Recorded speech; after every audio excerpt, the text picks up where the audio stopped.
네, SBS 사랑방에 오신 여러분 진심으로 환영합니다. 목요일은 책과 함께하죠. 12월은 홍 목사의 기독교 서평 홍독서 마련합니다.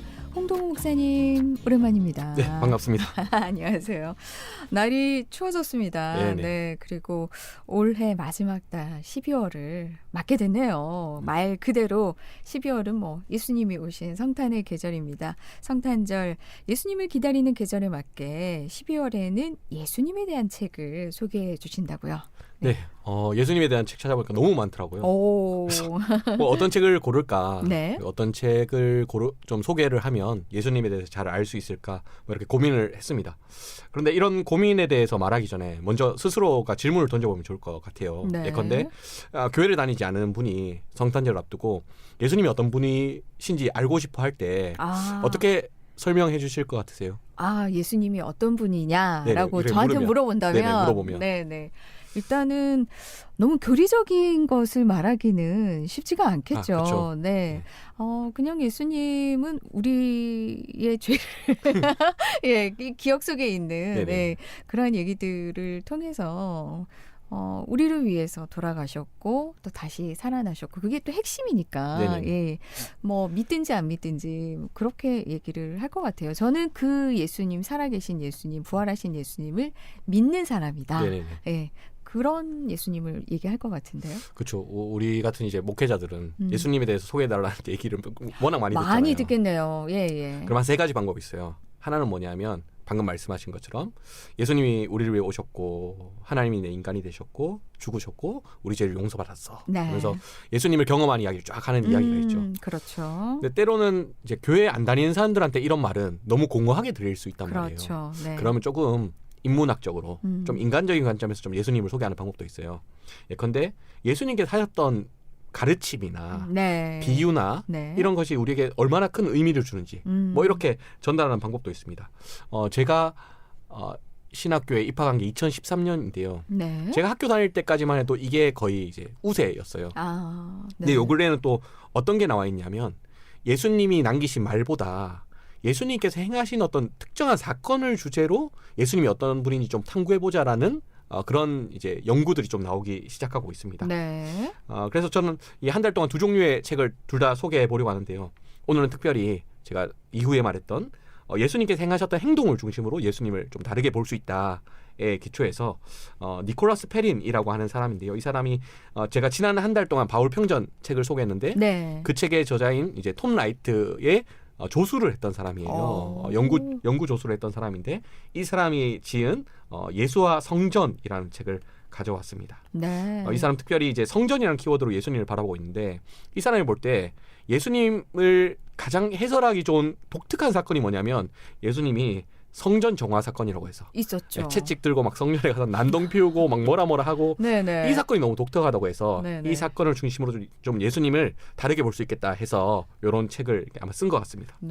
보통 예수님 하면은 온유함의 표상으로 우리가 생각을 하는데 이 성전 정화 사건만 본다면 예수님은 굉장히 거친 예수님도 화낼 수 있다. 상남자 같은 그런 모습을 보이셨는데 성전 사건을 통해서 예수님을 좀 알아본다.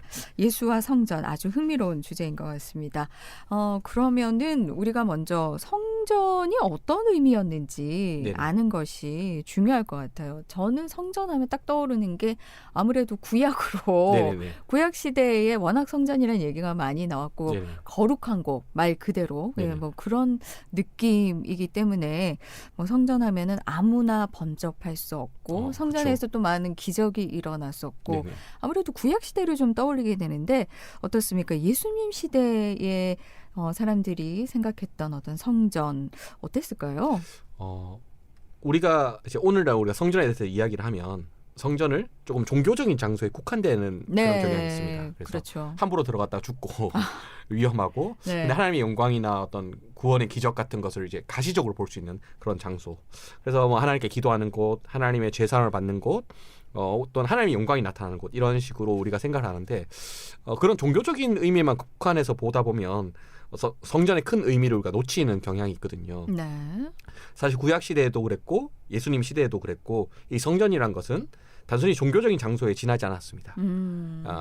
어떻게 생각을 했냐면 하나님이 하늘에 계시잖아요. 네. 근데 우리는 땅에 살고 있단 말이죠. 그럼 하나님과 인간이 어떻게 소통할 것인가?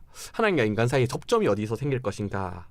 이런 고민이 나오는데 성전이 그 접점 중에 하나라고 생각했어요. 즉 하나님과 인간이 만나는 곳. 그래서 하나님께서 땅에 이 인간들 세상 가운데 하나님의 뜻을 펼치기 위해서라면 성전을 통해 하나님의 영광을 드러내고 하나님의 말씀을 드러내서 이스라엘 백성을 불러 모으신다. 네. 그래서 우리는 우리가 하나님 앞에 거룩해지기 위해 성전이 필요하다라고 생각했지만 역설적으로 이 구약과 그때 당시의 성전은 하나님께서 성전을 통해 역사하시기 위해서 오히려 사람이 필요한 성전에서 선포되는 말씀을 듣고 행하기 위해서 그런 식으로 사람들이 생각했습니다. 네. 근데 문제는 뭐냐면 당시의 사람들, 그러니까 예수님 당시의 사람들은 그렇게 성전에 과도한 의미를 부여했는데 사람들 대부분이 성전이 타락했다. 네.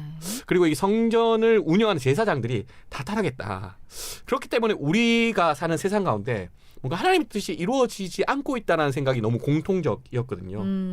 네. 그러니까 성전이 타락했고 성전의 지도층까지 타락했기 때문에 하나님의 뜻이 도저히 나타나지 않는구나. 이런 식으로 생각을 할 수 있었다라는 얘기셨는데 그러면 당연히 당시에 예루살렘 성전에 대해서 반대 운동 같은 것도 할 수 있지 않겠습니까? 네네, 뭐 오늘날에도 정부가 잘못을 했다거나 하면은 국민들이 네네. 우리의 뜻을 전하기 위해서 뭐 촛불 시위 이런 것들을 하기도 하잖아요.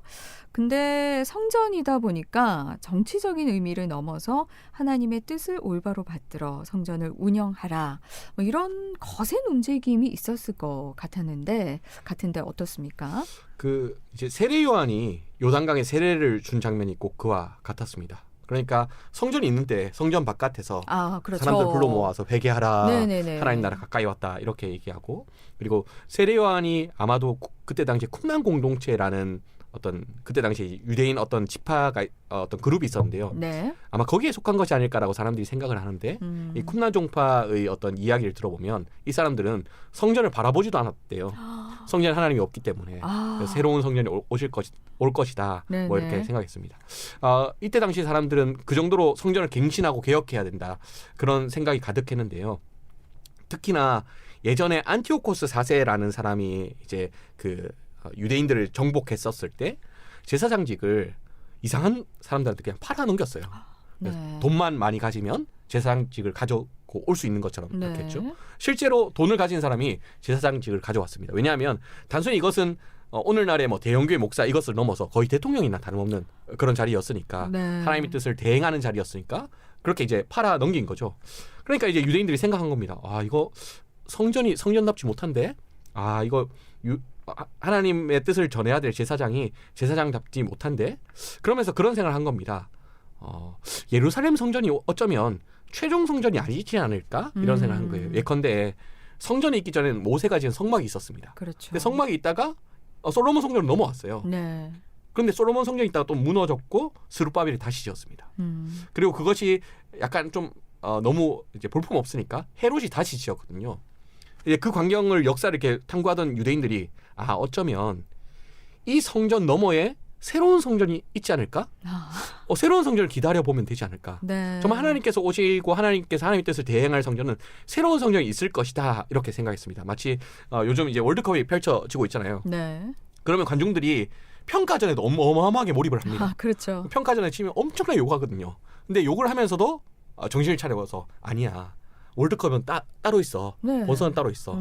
욕도 하지만 또 한편으로 새로운 본선을 기다리는 것처럼 그렇죠. 이 성전이 안 된다는 거에 너무 욕을 하면서 또 새로운 성전을 우리가 기다려보자라는 정서가 1세기 유대인 당시에 퍼져 있었다. 우리가 이렇게 생각해 볼 수 있을 것 같습니다. 네, 그러니까 성전에 대한 의미는 계속해서 가지고 있었다라는 네네네. 거겠네요. 그렇다면은 그때 당시에 유대인들은 목사님 말씀하신 것처럼 예루살렘 성전을 비판도 하고 한편으로는 너머에 또 새로운 성전을 대망하기도 했다. 네네. 이렇게 볼 수가 있는데 자, 이 성전이 이렇게 돼서는 안 된다. 그리고 성전은 이래야 된다. 뭐 성전을 비판하고 새로운 성전을 기다리던 사람들 그 문제의식 같은 게 있지 않았겠습니까? 그 세례 요한이 이제 세례를 주는 이 장면이 사실 성전 비판 운동 중에 하나니까 세례 요한의 이야기를 좀 우리가 생각해 보는 게 필요할 것 같아요. 그래서 세례요한한테 이제 사람들이 몰려오면 이런 얘기를 했습니다. 야, 너희 중에 옷 두 벌 있는 사람 있냐? 가난한 사람에게 나눠줘. 네. 먹을 것이 있어도 나눠줄 수 있다. 이렇게 얘기했습니다. 더군다나 그때 당시에 굉장히 무시받던 그리고 하나님의 백성이 아니라고 생각했던 세리가 와서 어떻게 하면 나도 하나님의 백성이 될 수 있습니까? 하니까 세례받고 앞으로는 과도하게 세금 걷지 마라. 정직하게 해라. 네네. 그리고 군인들이 왔을 때도 세례받고 다른 사람 거 뺏지 말고 그냥 족한 줄 알아라. 국가에서 나온 월급으로 좀 만족해라. 그렇죠. 이 말들을 공통으로 해보면 가난한 사람들에게 좀 관심을 가져라. 너희 주변에 있는 가난한 사람들 관심을 갖고 그 사람들을 좀 도와줘라. 네. 즉 성전이 부패하고 제사장이 부패했다는 이 문제의식의 기본은 뭐냐면 이 하나님의 뜻을 대행할 사람들이 돈에 눈이 팔렸다. 너무 돈을 좋아한다. 그리고 하나님의 뜻을 대행하지 못한다는 것은 결국 뭐냐면 가난한 사람들 돌아보지 않는다. 즉 어떤 의미에서 이스라엘 사회의 빈부격차가 그 당시에 나날이 커져가고 있었고 가난한 사람도 증가하고 있었는데 이 모든 것들이 사실은 제사장과 성전이 잘못돼서 그런 거 아니냐라는 문제의식이 있었습니다. 그래서 세례요한 같은 경우에 이런 얘기도 해요. 돌들로도 아브라함의 자손이 될 수 있다. 즉 세리든 군인이든 다 상관없고 하나님 뜻을 대행할 수 있으면 우리가 새로운 성전을 이룰 수 있다. 뭐 이런 말을 했다고 볼 수 있겠습니다. 네. 이거를 예수님과 제자들이 고스란히 받은 거죠. 그래서 일종의 새 성전 운동. 우리가 진정한 성전이고 우리를 통해서 가난한 사람을 돕고 우리가 하나님을 섬기는 제대로 된 어떤 공동체를 만들어보자. 이렇게 우리가 생각하면 좋을 것 같습니다. 네. 하나님의 뜻을 세상 가운데 구현할 참된 제사장이 바로 예수님이시고 참된 성전은 바로 교회 이런 인식이 있었다는 거죠. 그렇다면은 신약 성경 곳곳에서도 이에 대한 기록이 등장할 것 같은데 한번 소개를 좀 해주시죠. 네, 뭐 크게 마태복음과 누가복음을 제가 소개하려고 하는데요. 먼저 마태복음에 보면 예수님이 이런 얘기를 하세요. 반석 위에 세운 집이라는 비유를 이렇게 이야기하시면서 예수님의 말씀을 잘 듣고 행하는 사람은 반석 위에 세운 집과 같아서 그 어떤 뭐 폭풍과 오더라도 흔들리지 않을 거다. 그런데 그렇지 않으면 흔들릴 거다. 뭐 이런 이야기를 합니다. 근데 이것이 단순히 예수님의 말씀을 지키는 사람의 이야기가 아니라 성전 이야기라는 거예요. 이 저자는. 그러면서 마태복음 24장에 보면 예수님께서 성전이 무너지는 이야기를 하십니다. 즉 예수님의 말씀, 하나님의 말씀을 듣지 않은 성전은 아무리 예루살렘이 이렇게 반석 위에 세운 성전이라는 별칭이 있었거든요. 반석 위에 세운다고 할지라도 하나님의 말씀인 진짜 반석에 세우지 않으면 무너진다.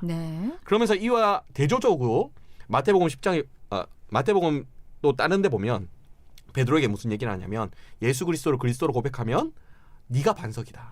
그 위에 교회를 세울 것이다. 그렇죠. 즉 예수님의 말씀을 믿고 따르는 사람이 참된 성전이고 지금 예루살렘 성전이 예수님의 말씀을 믿고 따르지 않으면 거짓된 성전이 무너질 것이다. 이런 얘기를 합니다. 누가복음에서도 보면 이게 성전에 보통 하나님의 영광이 나타나는데 예수님 탄생 시기에 보면 목동들에게 들판에서 하나님의 영광이 나타나요. 그러니까 성전에 하나님의 영광이 나타나야 되는데 사실은 예수님 주변에 뭔가 하나님의 영광이 나타난다.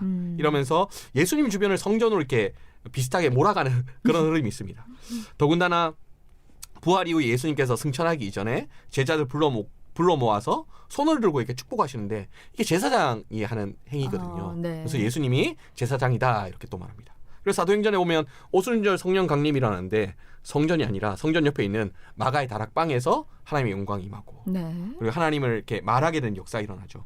즉 하나님의 성전에 와야 예루살렘 성전에 와야 하는 하나님께서 이 예수 믿는 사람들 교회에 오셨다. 이런 이야기들 뭐 다른 신약 성경에도 많지만 이런 방식으로 참된 제사장 예수님 그리고 교회가 참된 성전이다 이런 이야기가 신약 성경 곳곳에서 나와 있습니다. 자 그렇다면 오늘의 이야기를 정리를 해보겠습니다. 당시 제사장 체제 하에 예루살렘 성전은 이미 타락했다라는 생각이 당시 유대인들 가운데 좀 팽배했었고 특별히 제사장들이 부패하고 성전이 부패하다 보니까 빈부격차 같은 문제가 커지는데도 불구하고 전혀 관심을 가지지 않았단 말이죠. 그로 말미암아서 당시 유대인들은 자신들의 사회 가운데 하나님의 뜻이 성전 때문에 구현되지 않는다. 오히려 네네. 이런 생각을 가졌었고요. 하지만 예수님과 제자들의 운동 그리고 교회는 자신이 바로 새로운 성전이 될 수 있다. 하나님께서 애초에 예비하신 참된 성전, 그 참된 성전의 의미를 깨달았다는 게 네네. 굉장히 중요한 것 같아요. 구체적으로 자신들, 즉 교회를 통해서 하나님의 뜻이 사람들 가운데 구현될 것을 믿음으로 받고 또 순종을 했다. 예. 오늘 이렇게 좀 정리를 하면 되겠습니까? 네네. 네. 자, 그렇다면 우리가 이제 성전이 됐잖아요. 예, 성전으로의 그리고 또 예수님, 또 교회를 통해서 생각해 볼 메시지가 있다면 어떤 걸까요? 우리가 신앙이라고 하면 우리가 성전을 하나님과 나의 어떤 관계 혹은 죄 용서, 기도 정도로 생각하는 것처럼 우리가 신앙을 하나님과 나와의 관계 정도로 이해할 때가 많아요. 그러니까 나와 하나님과의 관계만 좋으면 되지라고 생각할 때가 많습니다. 네. 그런데 성전이란 게 온 세상에 관한 이야기거든요. 마찬가지로 신앙도 결국은 내가 이 세상과 어떻게 관계를 맺을 것인가의 문제와 또 연결되어 있습니다. 구약에 나와 있는 예언자들, 예컨대 뭐 이사야나 미가나 호세아나 아모스 같은 사람들을 보면 예배 똑바로 드릴 생각하지 말고 약자부터 먼저 돌아봐야 된다. 네. 그게 진정한 예배다 이런 얘기를 합니다. 즉 하나님과 나와의 관계만 신경 쓰느라 우리 사회의 문제, 이웃과의 관계에 신경 쓰지 않는 예배는 하나님께서도 받으시지 않는다 이렇게 이야기를 하거든요. 네네. 그러면 교회도 이 말씀들 좀 되새겨 보는 거죠. 제가 이제 교회에서 교회를 다니기도 하고 또 교회에서 사역도 하면서 많이 느끼는 문제점 중에 하나는 뭐냐면 경기가 어려워지면 교회에서 경기가 회복될 수 있게 달라고 기도를 합니다. 네. 우리 성도들 많이 어렵습니다. 이렇게 기도를 해요. 근데 빈부격차를 놓고 기도할 때 거의 없거든요. 그러니까 경기가 어려워지면 쉽게 말해서 우리 돈 벌기 어렵습니다. 돈 좀 벌게 해주십시오라고 기도하는 거거든요. 네. 근데 사실 구약 성경에 오면 그런 류의 기도보다는 이 사회에 가난한 사람들이 너무 많습니다.